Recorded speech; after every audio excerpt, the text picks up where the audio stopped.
삼위 자체가 일체이시고 일체 자체가 삼위이신 유일하신 하나님을 믿게 하신 삼위동신 하나님, 저희가 교만에 머무는 이유가 무엇 때문에 그렇습니까? 하나님의 말씀과 하나님의 지혜로운 사역에 대해서 저희 마음이 수동적이고 동시에 능동적으로 저항하는 이유는 무엇 때문에 그렇습니까?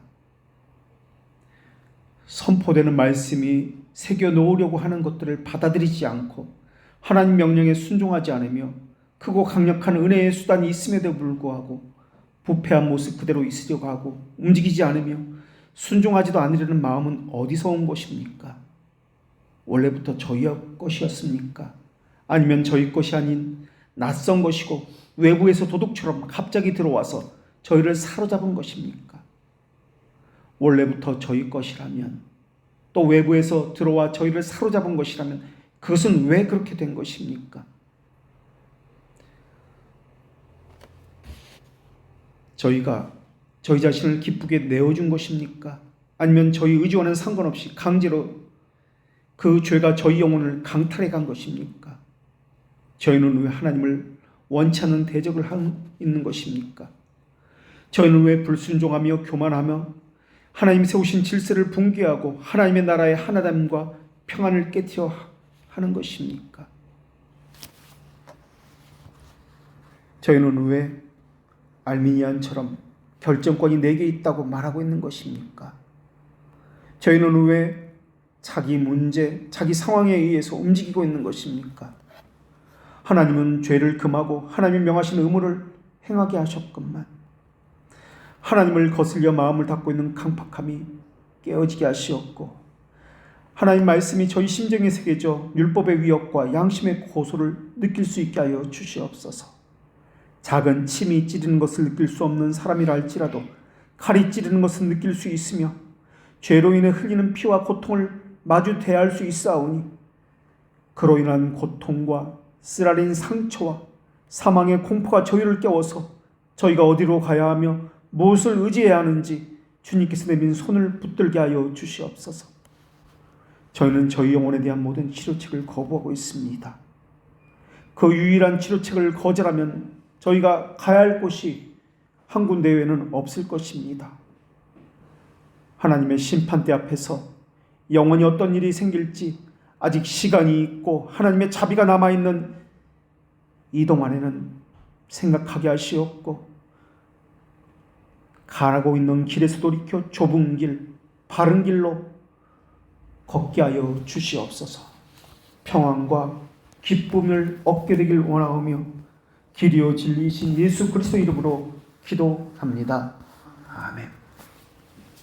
하나님께서 우리에게 주시는 말씀, 신약성경 사도행전 26장 28절의 말씀입니다. 하나님의 말씀을 봉독합니다. 하나님의 말씀을 경청하십시오. 아그리빠가 바울에게 이르되 내가 적은 말로 나를 권하여 그리스도인이 되게 하려 하는도다. 아멘. 사람들이 위대한 고백을 하면서도 또 교회에서 열심으로 섬기고 봉사하고 오랫동안 교회를 다니면서도 유사 그리스도인에 머무는 이유가 있습니다. 그 이유를 네 가지로 말씀드리겠습니다. 첫째로, 자신의 상태에 대해서 모르기 때문에 그렇습니다. 자기 스스로 참된 그리스도인이라고 속고 있기 때문에 그러합니다. 이것이 첫 번째 이유입니다. 두 번째는 경건한 모양만 갖추라고 요구하는 사탄의 유혹 때문에 그렇습니다. 이 사람은 경건의 능력이 없습니다. 겉모습으로만, 이름으로만 신앙생활을 할 뿐입니다. 이것이 두 번째 이유입니다. 세 번째는 세속적이고 육적인 방법 때문에 그러합니다. 이 사람은 세상의 정신을 가지고 교회 안으로 들어와서 여전히 세상 정신을 가지고 신앙생활을 하는 사람입니다. 하나님이 명령하신 수단과 방법을 가볍게 여깁니다. 본성의 빛만 가지고 신앙생활을 합니다. 개혁 신앙 안에 알미니안이 들어있다고 말씀드렸습니다.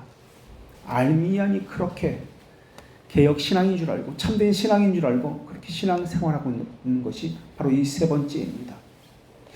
네 번째로 내재하는 정욕이 신앙의 진보를 가로막고 있기 때문에 그렇습니다. 오늘은 이 네 가지 중에서 첫 번째, 거짓 그리스도인의 머무는 첫 번째 이유인 자신의 상태가 어떤 상태인지 모르기 때문에 라는 것을 가지고 나누겠습니다. 사람들은 하나님의 진노가 자신의 머리에 떨어질 준비가 끝났는데도 불구하고 자신은 선하다, 안전하다라고 낙관하고 있습니다. 자신의 영혼의 상태에 대해서 진지하게 검토해 본 적이 없습니다. 그저 막연하게 자신은 그리스도에게 속해 있다라고 생각하고 있습니다. 참된 신자라면 두렵고 떨림으로 구원을 이루라는 말씀을 알고 있습니다. 그래서 이미 받았다 함도 아니요라는 말씀을 따라서 늘 자신을 살피게 되어 있습니다. 거기다 주님은 들어가기를 구하는 모든 자가 들어가는 것이 아니요 구하여도 얻지 못하는 자가 많음이니라 라고 말씀하셨습니다.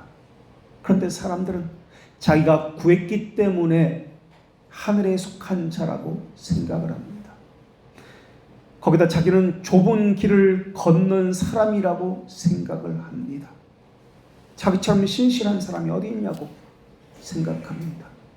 실상은 전혀 없는데 이름만 가지고 이야기할 뿐입니다. 이 사람은 자신은 너희는 먼저 그의 나라와 그의 의를 구하라는 말씀도 행했다라고 생각합니다. 그러나 그 사람들은 자신이 하나님의 진노의 그릇이라는 사실을 알지 못합니다.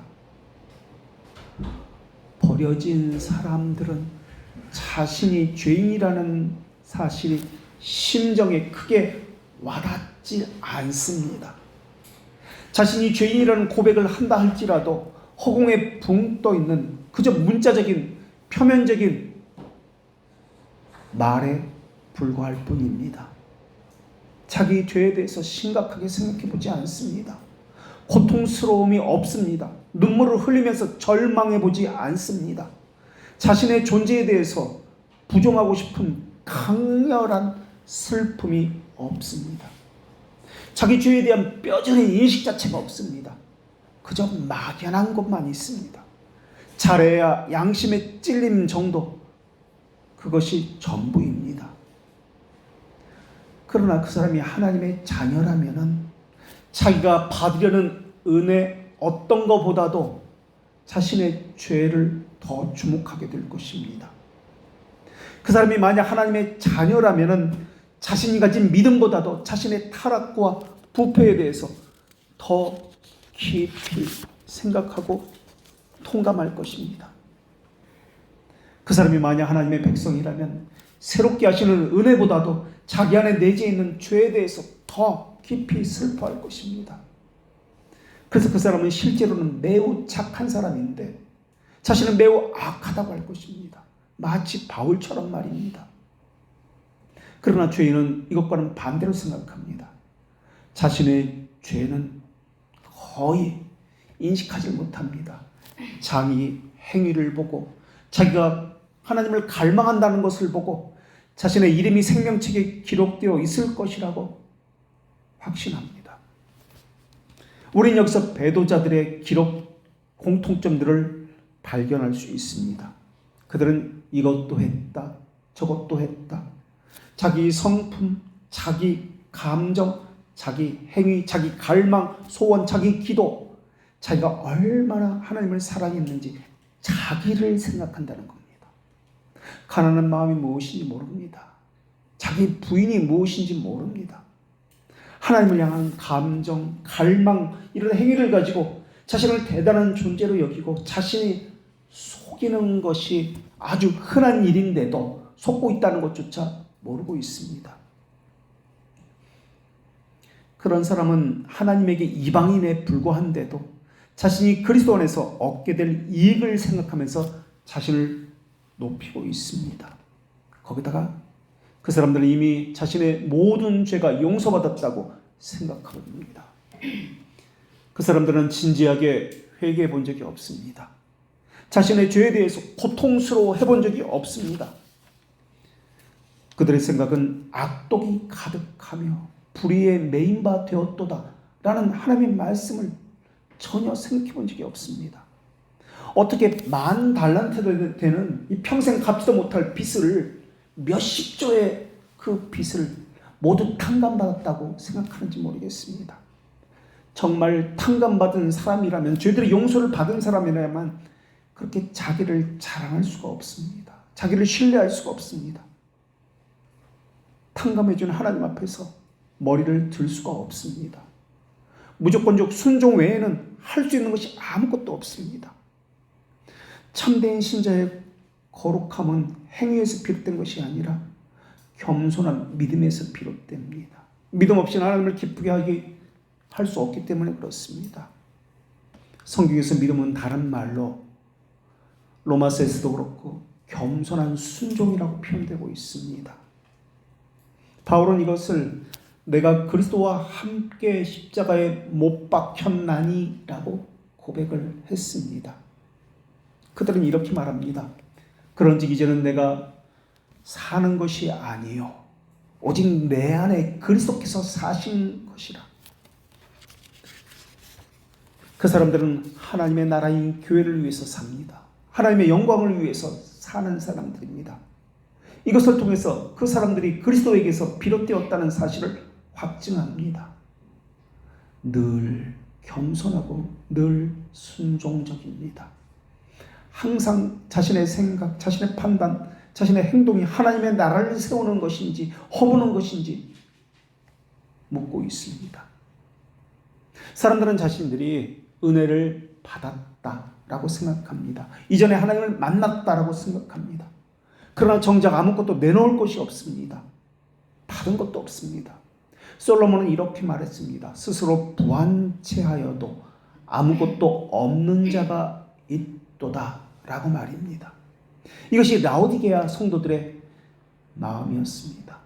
그들은 말하기를 나는 부자라 부요하여 부족한 것이 없도다 라고 말입니다.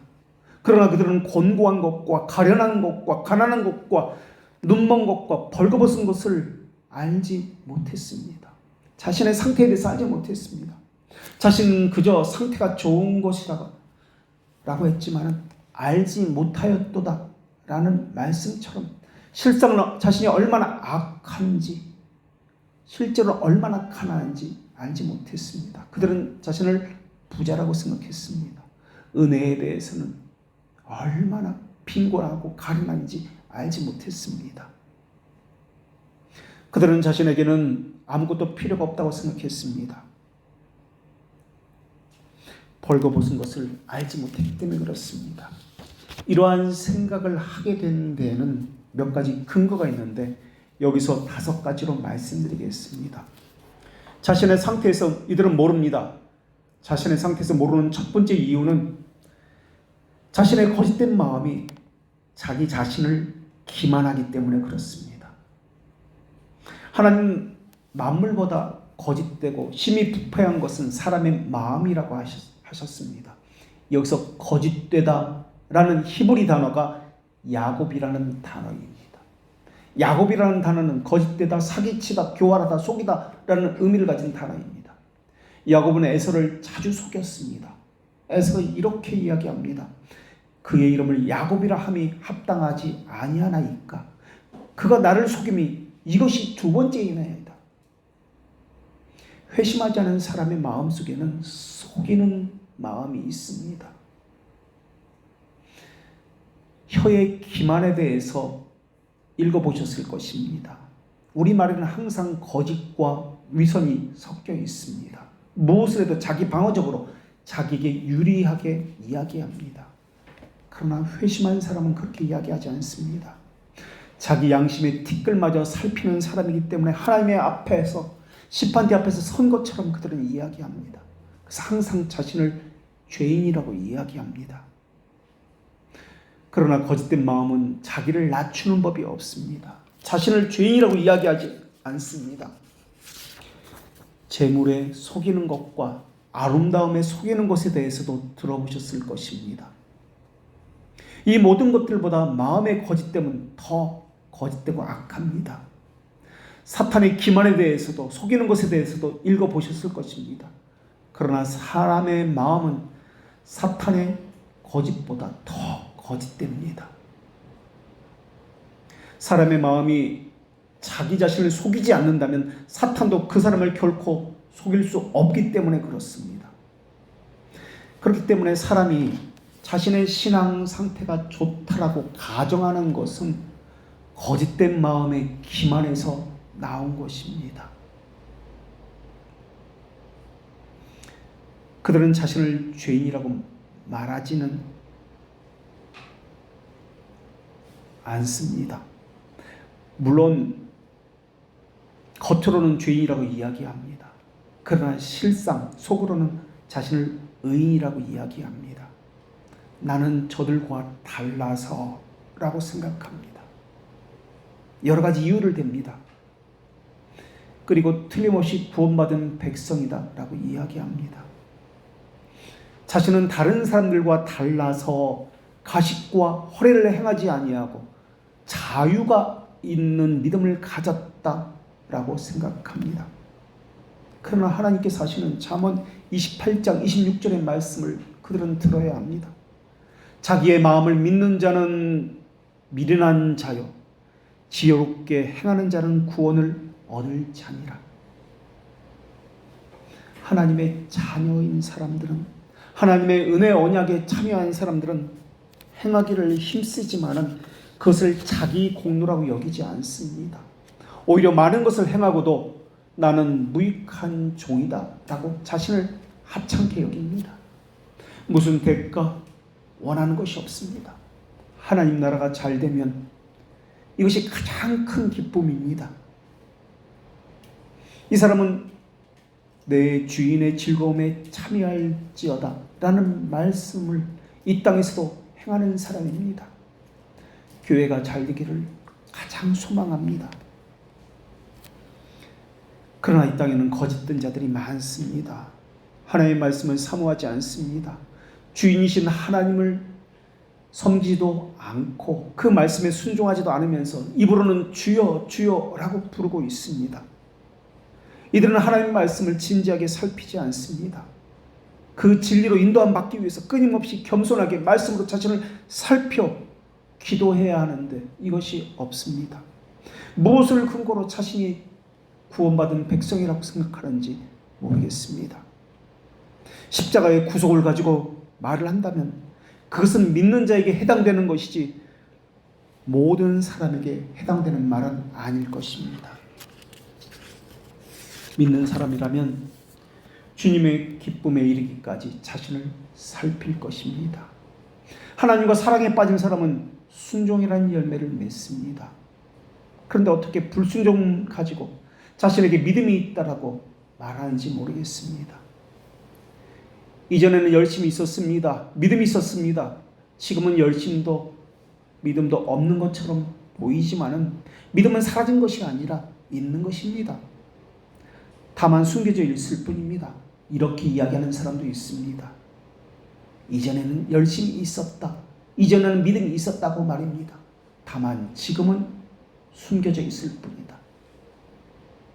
우리는 배교라는 단어를 일반적으로는 한 신앙 공동체로부터 탈퇴하는 것, 교리로부터, 바른 교리로부터 벗어나는 것이라고 생각합니다. 그런데 존 오웬이라는 사람은 배교를 무엇이라고 정의를 내렸냐면 거룩한 삶, 예배로부터 떠나는 것이다 라고 정의를 내렸습니다. 배교에는 전적인 배교와 부분적인 배교가 있는데 전적인 배교는 진리와 거룩한 삶에서 떠나는 것을 배교라고 이야기합니다. 이것이 전적인 배교입니다. 부분적인 배교는 중요한 복음 진리 중 어느 것에서 떠나는 것을, 거부하는 것을 부분적인 배교라고 이야기합니다.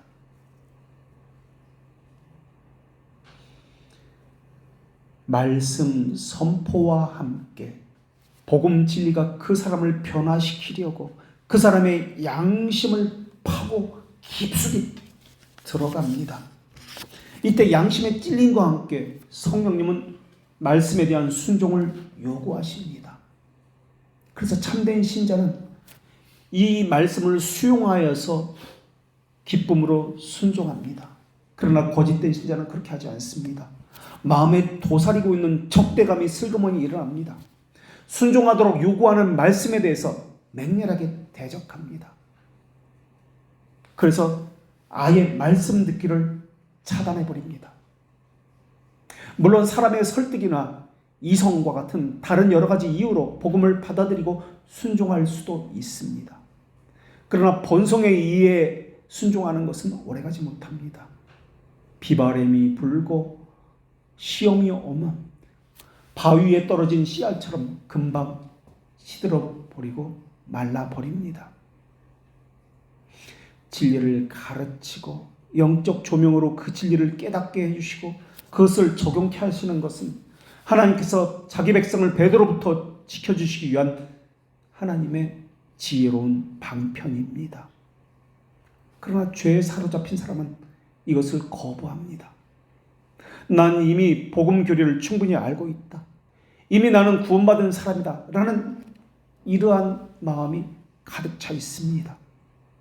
부패한 마음은 자기만이 하나님을 판단할 수 있다고 생각합니다.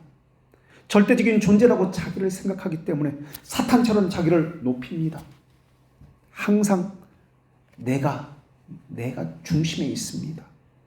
하나님 말씀이 판단자, 절대 기준이 아닙니다. 그것을 내가 생각해보고 결정하겠습니다. 결정권이 자신에게 있습니다. 이런 사람은 하나님의 계시가 가지고 있는 절대 권위에 고개 숙이기를 거부합니다. 그 권위를 무너뜨립니다.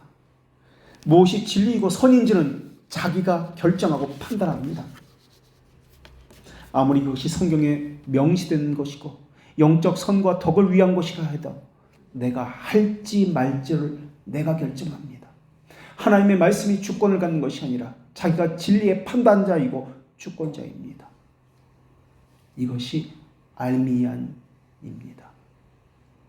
이렇게 해서 배도의 길로 자신을 인도하고 교회도 무너뜨립니다. 배도한 일이 있을 때 사람들은 자신에 대한 거짓 안정감 속에 사로잡히게 됩니다. 거기서 그치는 것이 아닙니다. 세상의 쾌락에 대해서 자기를 내어줍니다. 하나님 만나는 것보다 친구가 더 좋습니다. 다른 무엇이 더 좋습니다. 가족이 좋고 돈이 더 좋습니다. 그러면서도 자신에 대해서 만족합니다. 자신의 상태에 대해서 염려하지 않습니다. 이러한 거짓 평안, 거짓 속임수, 이것은 죄로부터 온 것입니다. 자신의 상태에서 알지 못하는 두 번째 이유는 교만한 마음이 충만해서 자기가 의로운 줄로 알기 때문에 그렇습니다. 이런 교만한 마음, 이것은 자만심, 이것은 모든 자연인에게 항상 존재하는 것입니다. 아담은 죄를 지었을 때도 자만심이 있었습니다. 아담의 자손들에게도 이것이 있습니다. 자만심으로부터 자신의 상태에 대해서 자신하는 태도가 오게 되어 있습니다. 그래서 솔로몬은 전도서 7장 16절에서 지나치게 의인이 되지도 말며 지나치게 지혜자가 되지도 말라. 어찌하여 스스로 패망하느냐라고 했습니다. 하나님은 사람의 외모, 직업, 이름으로 판단하지 않습니다. 하나님은 하늘을 향해서 얼굴을 들기를 부끄러워하는 그 사람, 하나님과 대화할 자격이 없다고 하는 그 사람, 나는 존재의 가치도 없다고 하는 그 사람, 그래서 멀리 서서 자기 가슴을 치면서 주여 나를 불쌍히 여기소서 나는 죄인이로소이다 라고 하는 그 사람과 가까이 하십니다. 교만은 그렇지 않습니다. 위선자가 되게 합니다. 사람의 칭찬을 받으려고 하고 실제 자신의 모습이 아닌 다른 모습을 갖도록 꾸밉니다. 그래서 자신의 상태에 대해서 알지 못하게 만듭니다. 이러한 가르침은 리차드 백스터의 교만이라는 글에 너무나 자세히 잘 나옵니다. 교만은 죄를 고백하게 하기보다도 자기를 감추게 만듭니다.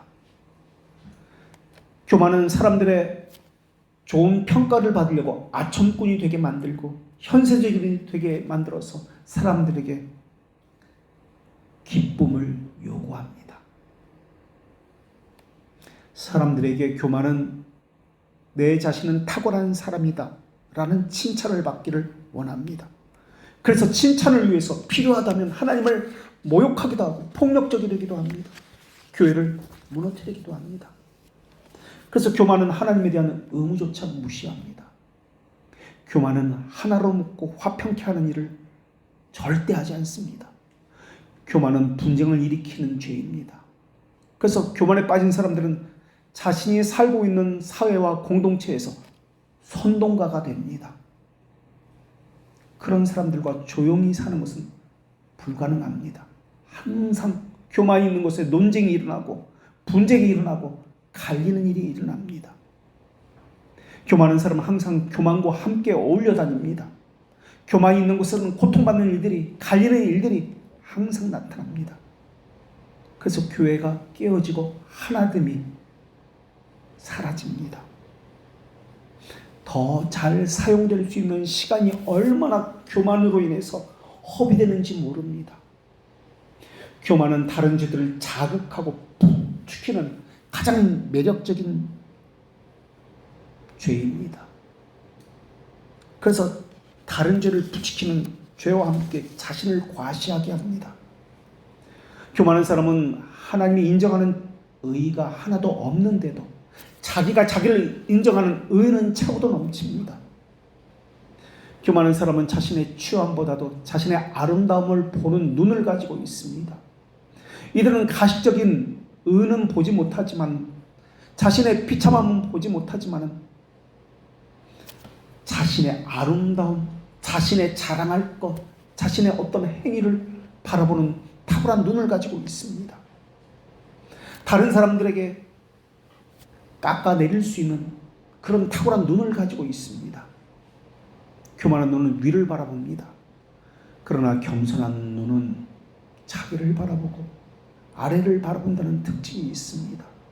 그래서 신자는 나는 성도 중에 가장 작은 자요, 죄인 중에 가장 큰 괴수다라는 인식을 가지고 있습니다.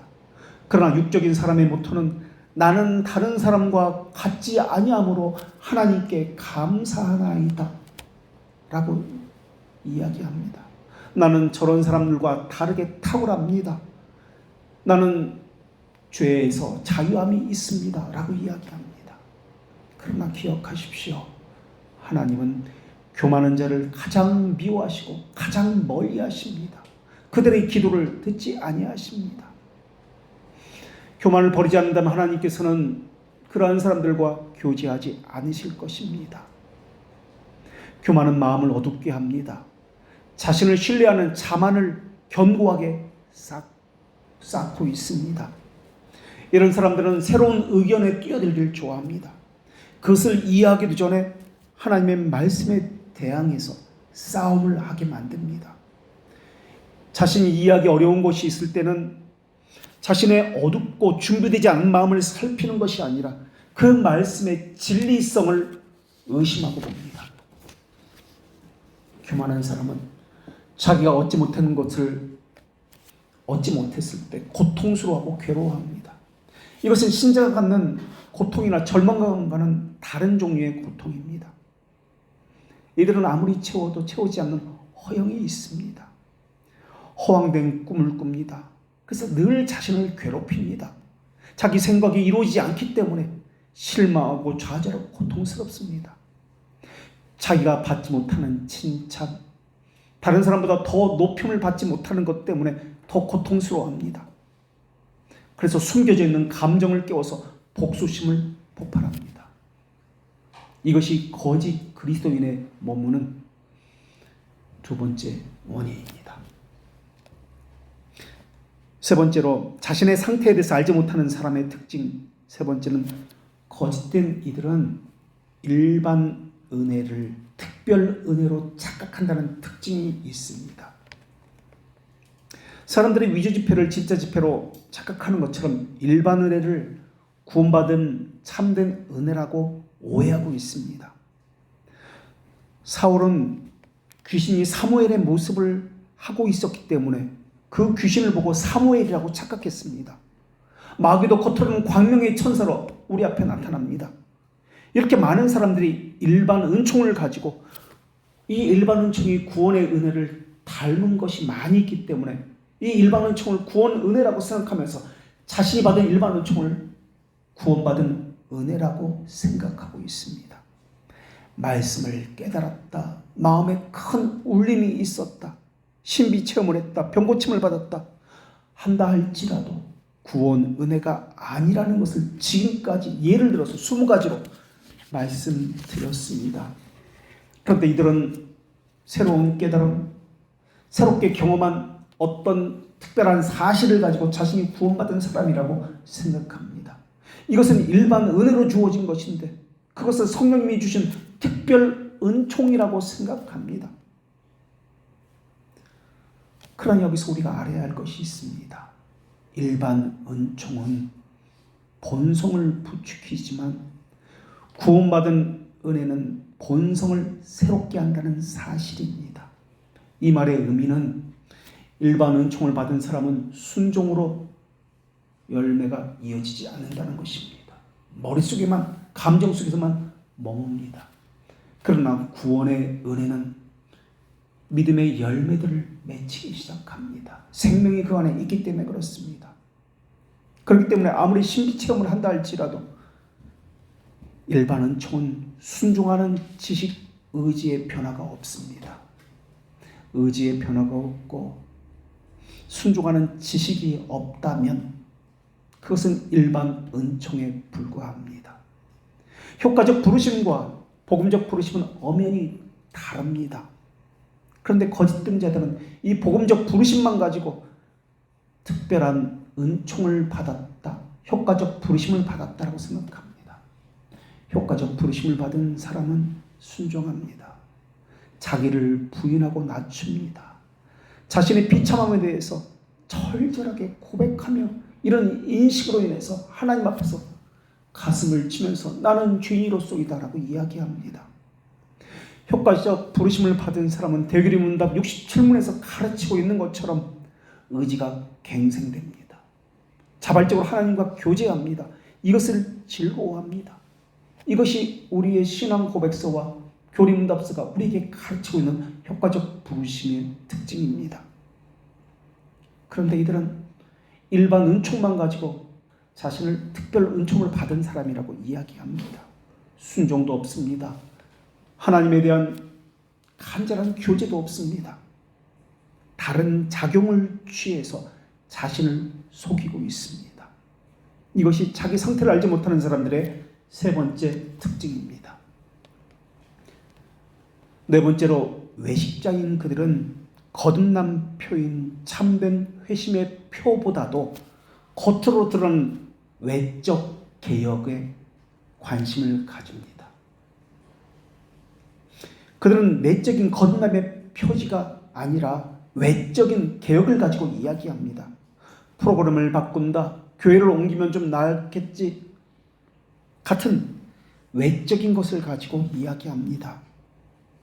이들은 경건의 능력은 부인하면서 경건의 모양만을 취합니다.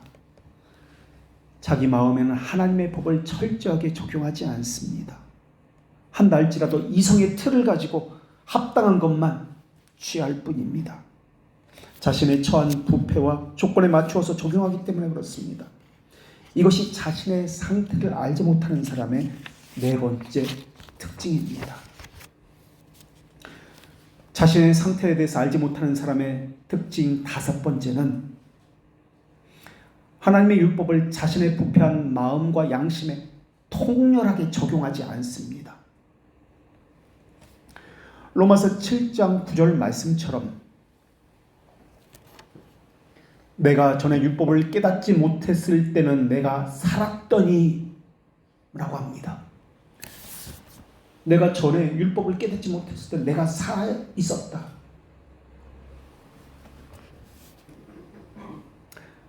하나님의 말씀을 가지고 있으면 나만 힘들고 고통스럽기 때문에 그렇습니다. 이들은 하나님의 말씀을 가지고 있어도 자기 유익을 위해서 부분적으로만 사용합니다. 바울은 회심 전에 바리새인이었습니다. 율법을 가지고 있었습니다. 바리새인들은 지식의 모양, 율법의 진리의 모양을 가지고 있었습니다. 이들은 율법주의자라 불렸습니다. 율법주의자라는 말은 율법을 지켰기 때문에 율법주의자가 아닙니다. 율법을 안 지켰기 때문에 모양만 가졌기 때문에 율법주의자라고 불리는 것입니다. 사도 바울도 회심 전에는 그랬습니다. 모양만 가지고 있었습니다. 사도가 되어서 회심을 하고 나서 율법을 그때도 가지고 있었습니다. 그때 이렇게 고백합니다. 율법을 깨닫지 못했을 때에는, 율법을 가지고 있었지만 율법을 깨닫지 못했을 때에는, 회심 전에 바울은 하나님의 말씀을 가지고 있었습니다. 매일매일 율법을 접하고 있었습니다. 그러나 살아있는 말씀이 아니라 문자에 불과했던 율법이었습니다. 죄를 각성시키고 분별케 하는 율법의 능력이 아니었습니다. 회심 전에는 바울은 자신의 상태에 대해서 선하다, 옳은 일을 행하고 있다, 바른 길을 가고 있다라고 확신하고 있었습니다. 내가 살았더니, 율법을 가지고 있었을 때 내가 살았더니 라는 구절이 이것을 암시하고 있었습니다. 그때는 살아있었습니다. 구원받았습니다. 하나님을 위해서 옳은 길을 걷고 있었고 열심히 섬기고 있었습니다. 그런데 회심하고 보니까 그것은 잘못된 인식이었습니다. 거짓된 자기 확신이었습니다. 이것을 로마서 7장 9절에서 고백하고 있는 것입니다. 그러다가 반전이 일어납니다. 계명이 이르매라고 나옵니다. 계명이 살아있게 되자 의인이라고 생각했던 나는 의인이 아니었다. 죄가, 엄청난 죄가 내 안에 있었다 라는 고백이 있습니다. 그래서 나는 죽었다 라고 말을 합니다. 계명이 이름에 주의 말씀이 내 영혼의 능력으로 임하게 되었습니다. 성령께서 내 마음에, 양심에 유효적으로 적용되어져서 내가 어떤 존재인지 그때서야 비로소 깨닫게 되었습니다. 죄는 살아나고 나는 죽었습니다. 이게 사도 바울의 고백입니다. 절망, 자기 추악함을 발견했다는 것입니다. 계명이 살아있자 자기 안에서 그런 일이 일어나게 되었다는 것입니다. 로마서 7장 9절의 말씀입니다. 이것을 다시 한번 읽어드리겠습니다. 전에 율법을 깨닫지 못했을 때에는 내가 살았더니, 여기까지가 첫 번째입니다. 율법을 깨닫지 못했을 때는, 율법을 가지고 있었습니다. 내가 살아있었습니다. 죄인이라서 몰랐습니다. 계명이 이름에 죄가 살아나고 나는 죽었도다. 하나님의 자녀는 바울처럼 이렇게 자기는 죽고 죄의 비참함에 대해서 간직하고 삽니다. 그러나 하나님의 말씀이 없는 거짓되고 교만한 자들은 회심 이전의 바울처럼 자기는 살아있습니다. 자기를 부인하지 않습니다. 자기는 옳은 것을 행한다라고 이야기합니다. 옳은 길을 걷고 있다, 죄가 없다라고 이야기합니다. 이것이 바로 교회를 다니고 신앙을 가졌다고 이야기하면서 유사 그리스도인의 모습입니다. 이 사람들은 자신의 상태에 대해서 알지 못합니다. 그러나 그들은 실상은 나는 선하다, 선하지 않은데 선하다, 구원받지 않았는데 구원받았다라고 이야기합니다. 실상은 하나님의 대적자인데 자신은 하나님의 자녀라고 생각합니다. 실상은 교회를 무너뜨리는 자, 나뉘고 깨어지게 하는 자인데 자신은 교회를 살리고 교회를 위해서라고 이야기합니다. 이렇게 생각하는 것이 지금까지 살펴본 5가지 이유 때문에 그렇습니다. 첫째, 거짓된 마음 때문이고, 둘째, 교만한 마음 때문이고, 세 번째, 일반 은혜를 특별 은혜로 착각하고 있기 때문이고, 네 번째, 참된 회심, 거듭남보다 외적인 개혁, 이것에 머물기 때문이고, 다섯 번째, 마음과 양심에 하나님의 율법이 철저한 적용이 결핍되었기 때문에 그렇습니다. 이 사람들은 하나님보다 더 높은 곳에 자리 잡고 하나님의 말씀의 판단자로 서 있을 뿐입니다. 그래서 하나님 말씀에 절대적으로 순종하는 것이 아닙니다. 내가 봐서 내 상황에 따라서 내가 알아서 하겠습니다. 자기가 주관자고 중심에 있습니다. 그렇다면 이번에는 자기 영혼의 상태를 거짓 그리스도인이라고 여기는 사람들이 있습니다. 그래서 두려워하고 떠는 사람들이 있습니다. 그런데 실제로는 참된 신자입니다. 이러한 사람들을 위한 위로의 말씀을 나누겠습니다. 어떤 사람들은 거짓 그리스도인과 참된 그리스도인의 차이를 보면서 자신이 의지했던 모든 버팀목이 사라졌다는 것을 깨닫고 비참해하고 두려워하는 사람이 있습니다. 불안해하고 공포스러워하는 사람이 있습니다. 또 어떤 사람은 자기 안에서 참된 신자의 표징을 발견하지 못해서 혼란스러워하는 사람이 있습니다. 이런 상태가 되었을 때 자신을 잘 살펴야 합니다. 하나님의 은혜가 그 사람을 그렇게 당황스럽고 두렵게 하고 고통스럽게 비참하게 만들 수도 있기 때문에 그렇습니다. 이러한 감정이 교만에서 나온 것일 수도 있지만 실제 자신을 발견했기 때문에 나오는 고통스러운 자기 반성일 수도 있기 때문에 그렇습니다. 하나님께서 우리에게 다가오셔서 제일 먼저 하시는 일은 우리 자신의 비참함을 마주보게 하시는 것입니다. 죄인됨을 발견하지 못하고는 신앙의 출발을 할 수 없기 때문에 그렇습니다. 은혜에 참여한 자가 되게 하기 위해서는 먼저 필요한 작업이 있는데 우리 안에, 내 안에 발견한 거대한 죄를 인식하고 깨닫게 하는 일을 하나님이 하십니다. 죄를 발견했기 때문에 고통스럽습니다. 혼란스럽습니다. 절망스럽습니다. 그렇다면 이것은 하나님부터 온 것이기 때문에 자연스러운 일입니다. 옛 아담의 성향이 내 안에 있구나 라는 것을 발견하게 되었을 때 당연히 당혹감과 절망과 의기소침이 일어납니다. 마음 상터가 그러할 때 주님께서 자신에게 허락된 것들 안에 머물러야 합니다. 그때는 할 수 있는 것이 기도 외에는 없습니다. 자기의 그 상황 가운데 머물게 하신 하나님의 섭리적 뜻, 그 자리에 두셨을 때 하나님께서 무엇을 깨닫게 하실지, 무엇을 배우게 하실지 기도하면서 기다려야 합니다. 은혜를 주시는 일은 우리 힘으로는 할 수 없으나 하나님께서는 그렇게 어려운 일이 아닙니다. 그러나 그 전에, 은혜를 주시기 이전에 하나님께서는 죄 가운데 있는 비참함에 대해서 철저하게, 아주 철저하게 깨닫게 하십니다. 교만은 책망을 미워하고 치료책을 거부하지만은 하나님의 자녀는 책망을 기뻐하고 치료책을 소망합니다. 교만은 죄를 숨기고 포장하고 변명하고 미움받아야 할 것을 좋게 여기지만은 하나님이 주신 마음은 내 안에 깊은 곳에 숨겨진 죄까지도 드러내서 고백하게 되면서 미움이 받아야 할 것을 더욱 미워하고 혐오하게 만듭니다. 교만은 의무를 감당하게 못하게 만듭니다. 그 의무가 주는 유익을 누리지 못하게 만듭니다.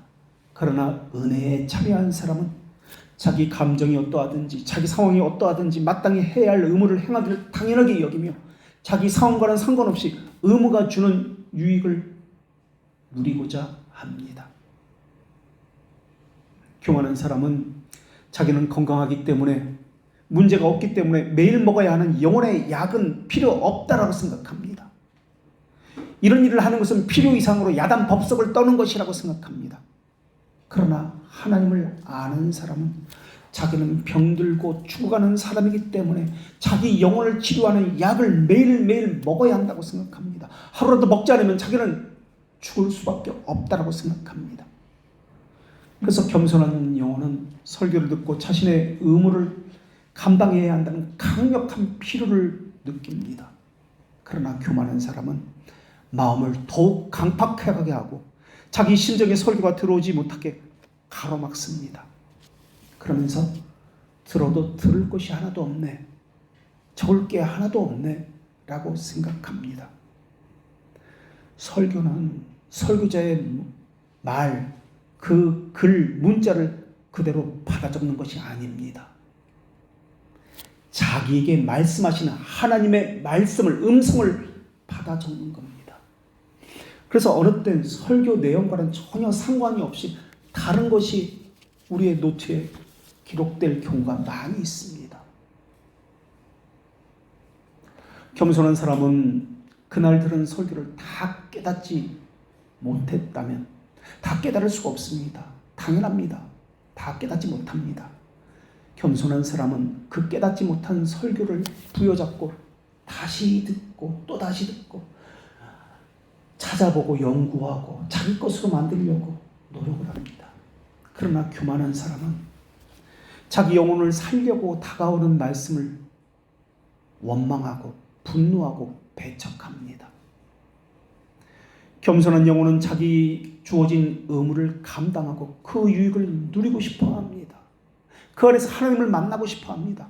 그러나 거짓된 위선자들은 자신에게 주어지는 의무는 없고 다른 사람에게 해당되는 의무라고 생각합니다. 겸손한 사람은 자기가 받은 조그만 은혜를 알지라도 모든 지체들에게 나눠주고 싶어서 지체들과 강한 사랑의 유대를 가지고 싶어 합니다. 내 것이라고 생각하지 않기 때문에 그렇습니다. 내게 주신 물질, 내게 주신 영적인 은혜 다 나눠주고 싶어 합니다. 그러나 배도자들은 나눌 것이 없습니다. 나눌 것이 있다 하더라도 자기만 알고 자기만 알고 싶은 것 때문에 높임을 받고 싶어 합니다. 하나님의 자녀들은 다른 지체들이 하나님께 가까이 가는 것을 자기 일처럼 기뻐합니다. 그러나 교만한 자들은 지까지게 뭔데 질투하고 시기합니다. 교만한 사람은 하나님이 정하신 수단을 사용하지 않습니다. 하나님의 규례에 순종하는 것을 무시합니다. 불순종하는 사람을 위해서 준비된 하나님의 심판에 대해서도 두려워하지 않습니다. 심지어 하나님의 말씀과 교회에 대해서 만족하지 못하고 원망하고 불평합니다. 우리 주님께서는 요한 1서 3장 3절에서 주를 향하여 이 소망을 가진 자마다 그분의 깨끗하심과 같이 자기를 깨끗하게 하느니라 라는 말씀을 따릅니다. 그러나 교만한 자들은 그렇게 하지 않습니다. 교만을 더하고 부패와 더러움을 완고하고 강팍함을 더 쌓아갈 뿐입니다. 교만은 교만을 더 부추길 것입니다. 다른 죄까지도 부추길 것입니다. 썩어질 세상 것들을 자랑하게 만들 것입니다. 분열과 당짓는 것과 뒤에서 수군수군하는 것과 탐욕스러운 욕심과 강팍한 고집과 회개하지 않는 마음을 갖게 만들 것입니다. 거룩해지기 위해서 그리스도께 나아가는 모든 것을 차단하고 막을 것입니다. 그러기에 죄들이 점점 커져서 내 머리를 덮쳐오고 있는 것이 깨달아지고 죄가 주는 고통이 점점 압박하고 있다는 것을 깨달은 사람은 그래서 고통받고 있고 그래서 자신에 대해서 절망하고 있고 그래서 혼란 가운데 있는 사람은 정상적인 길을 가고 있는 사람입니다. 그런 사람은 두려워할 것이 없습니다. 동요하지 않아도 됩니다. 내가 가진 이성적인 지식을 통해서 진리를 아는 것이 아닌지 두려운 사람도 있을 것입니다. 이것이 갱신된 이성인지 아니면 자연적인 이성으로 아는 것인지 혼란스러운 사람도 있을 것입니다. 사람은 이성적인 피조물입니다. 하나님은 사람의 이성을 통해서 슬픔, 기쁨 이러한 것들이 일어나는 것도 허락하셨습니다. 그렇기 때문에 이성적으로 깨달았다 할지라도 염려할 필요가 없습니다.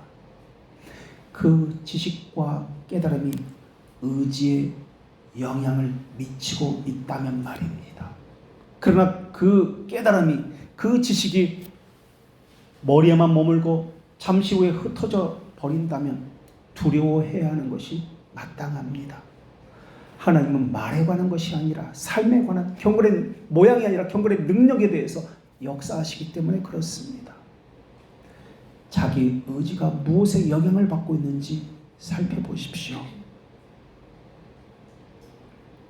그 깨달은 것들이, 그 배운 교리가 지성에만 머무는 것이 아니라, 흩어져 버리는 것이 아니라 마음으로 내려와서 감정을 자극하고 자기 마음을 감동시키고 의지를 움직여서 행동하게 하고 있습니까?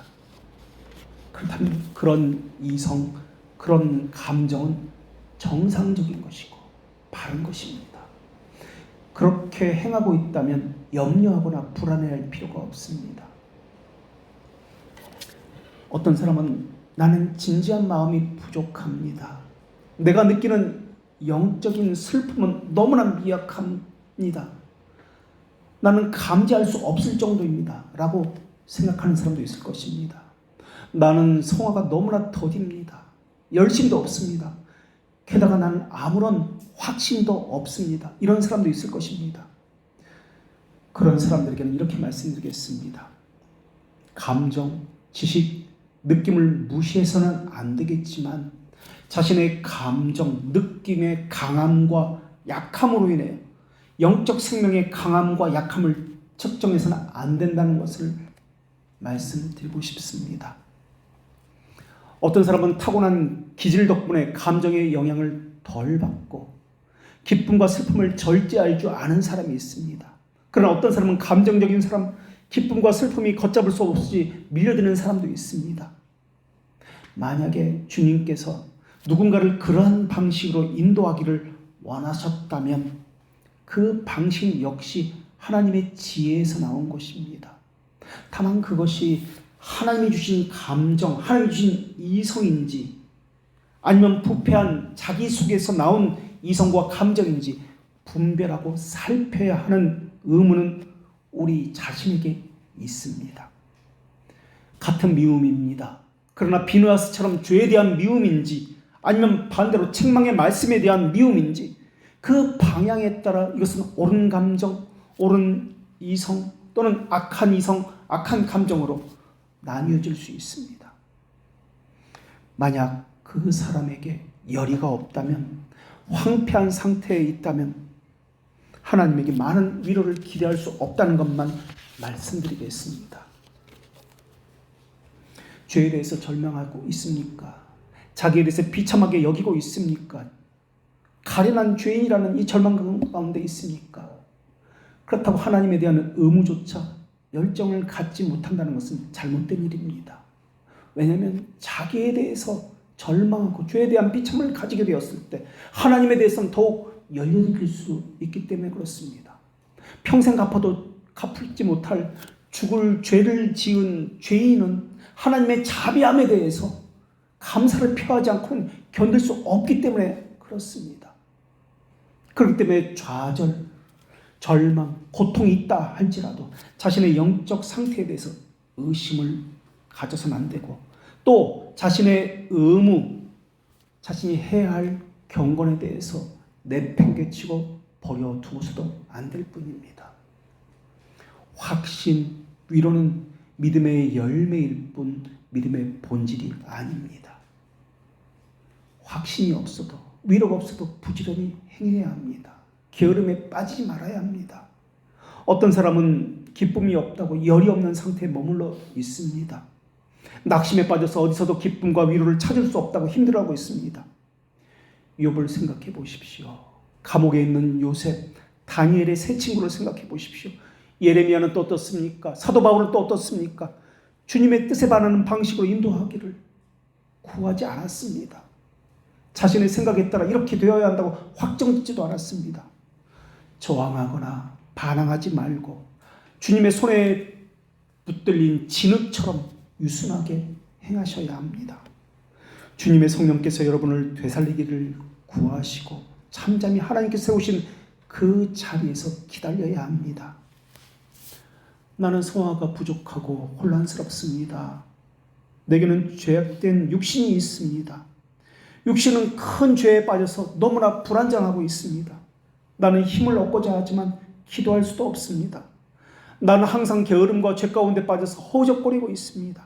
어떻게 이런 상태가 은혜와 공존할 수 있겠습니까? 이렇게 고민하는 사람들 있을 것입니다. 그리스도 안에는 어린 아이도 있고 젊은이도 있고 어른도 있습니다. 주님께서 은혜를 더하실 때도 있고 영적으로 황무지와 같이 버려진 것 같은 느낌을 받을 때도 있습니다. 이때 우리는 내 느낌, 내 감정의 정도가 아니라 은혜의 진정성을 기준으로 판단을 해야 합니다. 내 감정, 내 느낌이 아닙니다. 하나님의 언약의 신실성을 가지고 생각을 해야 한다는 말입니다. 내 손을 보지 말고 내 느낌, 내 감정 보지 말고 그리스도의 십자가를 봐야 합니다. 내 행위를 주목하지 말고 하나님의 지혜로운 능력을 봐야 합니다. 하나님은 하나님의 자녀들을 겸비하도록 지금도 그들을 낮추시고 계십니다. 낮추시고 또 낮추시고 또 겸비해지도록 하고 있습니다. 그것은 자기를 부인하는 과정 가운데 있습니다. 그렇다면 걱정하지 마십시오. 하나님께서 어떤 공로도 없이 그리스도를 통해서 은혜로 구원하신다는 사실을 그 사람에게 특별 섭리로 깨닫도록 베풀고 있는 중이기 때문에 그렇습니다. 그래서 어떤 이에게는 죄와 더불어서 더욱 싸우게 하십니다. 어떤 이에게는 죄에게 져서 비참하고 절망감을 맛보게 하십니다. 하나님께서 어떻게 하실지 우리는 알 수 없습니다. 그러나 그 모든 것들은 하나님의 특별한 방식 안에 있습니다. 하나님의 영광을 찬양하기 위해서입니다. 그런 때에는 죄를 미워하십시오. 죄와 더불어 싸우십시오. 거룩을 향한 열망을 고지시킵시오. 그리고 그렇지 않은 경우에 죄에게 져서 비참하고 절망한 상태에 있을 때에는 그 자리에 머물면서 자신을 깊이 성찰하면서 하나님의 뜻이 무엇인지 살펴보십시오. 어쩌면 그 사람은 더 비참해지고 더 좌절하고 더 소외당할 것입니다. 더 미움을 받을 것이고 더 가난해질 것이고 더 빼앗기고 더 억울한 일을 당할 것입니다. 그거 역시 주님의 선하신 지혜에서 나온 것입니다. 그럴지라도 소망을 잃지 말고 자기 멋대로 판단하지 말고 하나님을 원망하지 말고 하나님이 세우신 자리에서 하나님의 언약을 신뢰하십시오. 자신의 성화가 거룩이 불완전하다 할지라도 그 이유 때문에 소망을 잃지 마십시오. 내 상황, 내 감정으로 판단하지 마시고 하나님의 언약 그 자체를 신뢰해야 합니다. 기도하겠습니다. 거룩하신 삼위 동질의 하나님, 저희가 겸손하고 고통받는 사람과 대화하기를 기뻐하게 하여 주시옵소서. 오만하고 세속적인 사람은 멀리하고 그들과는 가까이 하지 않게 하여 주시옵소서. 저희가 행여 물들어서 세속적이고 하나님을 원망하는 삶을 살까 두렵습니다. 그리고 무엇보다 저희가 겸손의 옷을 입고 살기를 원합니다. 죽음을 통해서 삶의 가치를 배우게 하시옵고 자신을 돌이킬 수 있는 초상집에 더 많이 들르게 하시어 잔치집에 마음을 두지 말라는 말씀을 따르게 하여 주시옵소서. 존귀하나 깨닫지 못하고 멸망하는 짐승과 같은 사람들과 대화하기를 기뻐하지 않게 하시옵고 죄의 심각함과 마음의 사악함과 자기 위선을 보고 자기 경험을 겸손에게 말해줄 수 있는 회개하고 자기 죄인됨을 고백하는 사람들과 대화하기를 기뻐하게 하여 주시옵소서. 교만하지 않게 자기를 살피게 하시옵고 어린아이처럼 여겨서 솔직한 책망을 받아들이게 하여 주시옵소서. 자신에게 주어진 의무를 살피고 저희의 명성은 하나님의 뜻에 맡기게 하여 주시옵소서. 다만 하나님께서 성경을 통해서 경고하신 완악한 마음, 뻣뻣한 목, 굳어진 얼굴, 화인 맞은 양심, 회개하지 않는 마음, 지각 없고 미련한 것으로 불리는 모든 것을 경계하며 말씀으로 자신을 살펴서 해로운 것들을 소중히 여기지 않게 하여 주시옵소서. 하나님께서는 겸손한 자와 함께 하신다는 말씀을 따라 겸손으로 무장하게 하시옵고 하나님께서 택하사 거룩하고 사랑받는 자처럼 긍휼과 자비와 겸손과 온유와 오래 참음으로 옷 입게 하여 주시옵소서.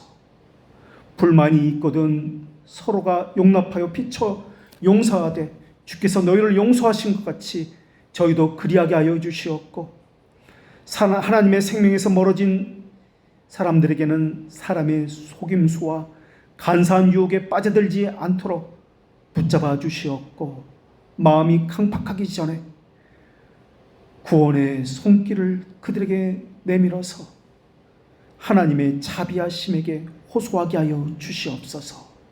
이 땅에 있는 모든 주의 백성들 마음에 완악한 마음을 제거하여 주시옵고, 하나님의 말씀을 대적하고 거부하는 육체마다 하나님께서 가장 큰 고통을 주실 것이고, 하나님이 싫어하는 가장 큰 표시를 주신다는 것을 깨닫게 하시오.